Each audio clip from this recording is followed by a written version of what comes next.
One scientist created 3 inventions. They were not weapons.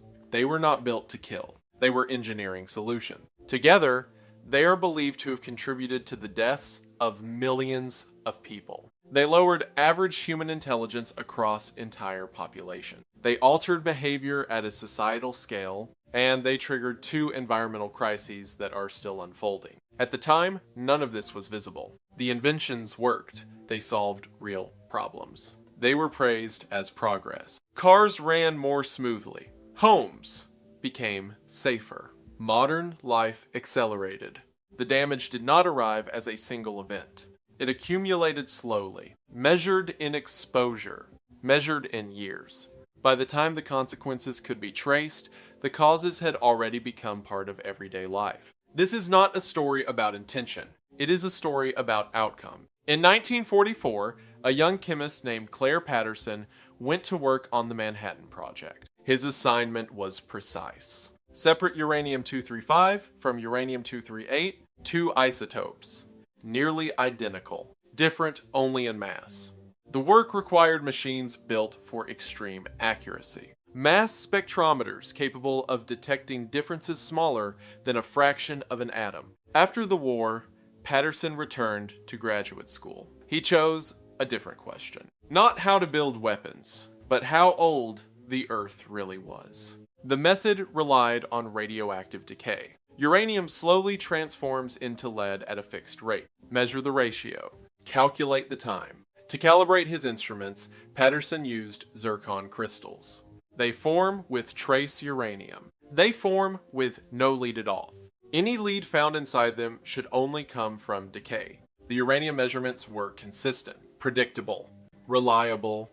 The lead measurements were not. They were far too high, too inconsistent, and impossible to reconcile with the theory. At first, the explanation seemed simple. Contamination. A flaw in technique. A problem with the laboratory. But the results did not change. No matter how carefully the experiments were repeated, the lead remained. At the same time, outside the laboratory, a different kind of problem was being solved. Engines were becoming more powerful. Cities were filling with cars. Mechanical limits were being pushed. Engineers were not looking for lead. They were not measuring isotopes. They were trying to make machines work better. Both efforts were rational. Both were driven by progress. And neither appeared connected. Not yet. What Patterson was measuring was not an anomaly. It was a signal. The problem appeared mechanical. As engines became more powerful, a new issue emerged inside the cylinder. Fuel ignited too early. Pressure waves collided. Metal vibrated under stress. Engine knock. It reduced efficiency. It damaged components. It limited how far performance could be pushed.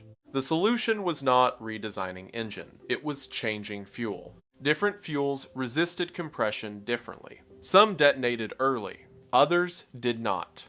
Chemists quantified this behavior. They called it the octane rating. Higher numbers meant greater resistance to premature ignition. Higher numbers meant smoother operation. Engineers needed an additive. Not expensive, not scarce. Effective in small amounts. After years of testing compounds that failed, one worked. Tetraethyl lead. A fraction of a gram per gallon was enough. The knock disappeared. Engines ran smoothly. Performance increased. From a technical perspective, the decision made sense. The additive was cheap. It was effective. It required no changes to existing infrastructure. Production could scale immediately. The fuel worked. The engines worked. The system advanced. At that moment, the problem seemed solved. No one measured where the lead went next. The engines did not fail. They ran better. Cars accelerated faster. Fuel burned more efficiently. Mechanical limits were pushed back. With every mile driven, the additive did its job. And then it left the engine. The lead did not disappear. It did not stay contained. It exited through exhaust pipes as fine particles.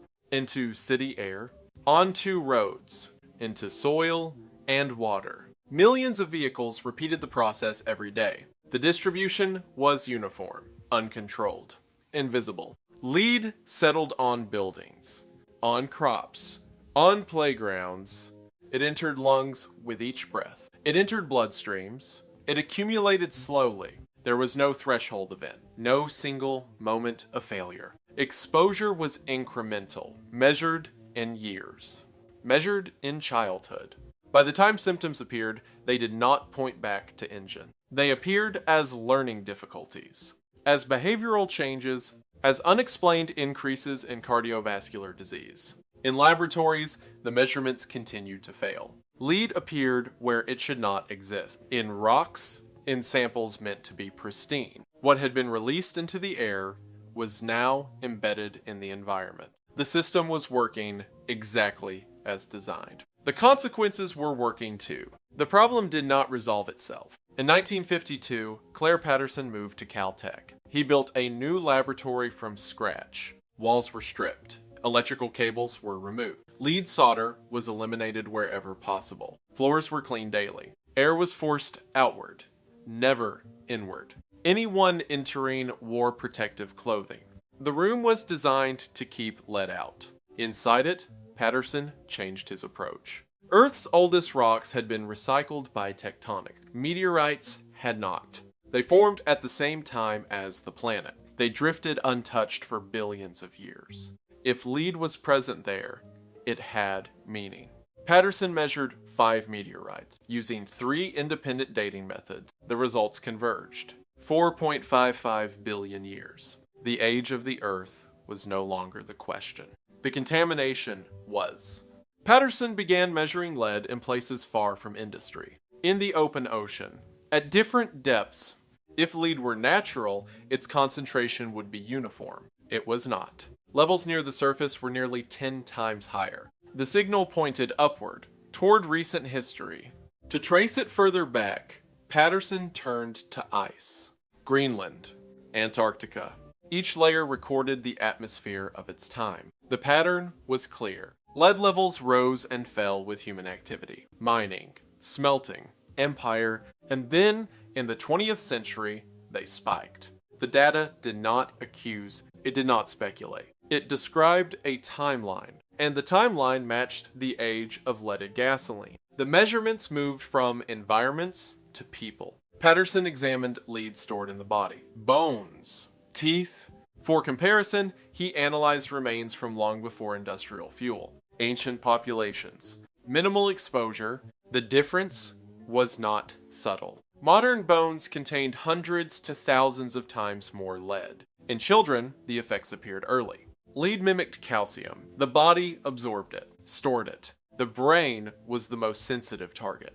Even low exposure interfered with neural development. Learning slowed. Attention declined. Behavior shifted. There was no safe threshold. Blood lead levels, once considered acceptable, were revised downward. Again and again. The changes extended beyond classroom. Across multiple countries, a pattern emerged.